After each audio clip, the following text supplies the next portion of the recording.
Hai kawan-kawan, hari ini kita akan kenali anggota badan manusia.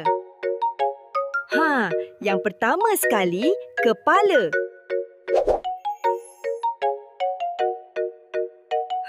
Yang kedua pula, tangan. Tangan untuk pegang barang. Yang ketiga, ada kaki. Kaki untuk berjalan.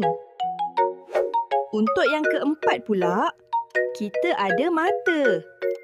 Mata untuk melihat. Untuk yang kelima pula, kita ada hidung. Hidung untuk menghidu. Yang keenam, kita ada telinga.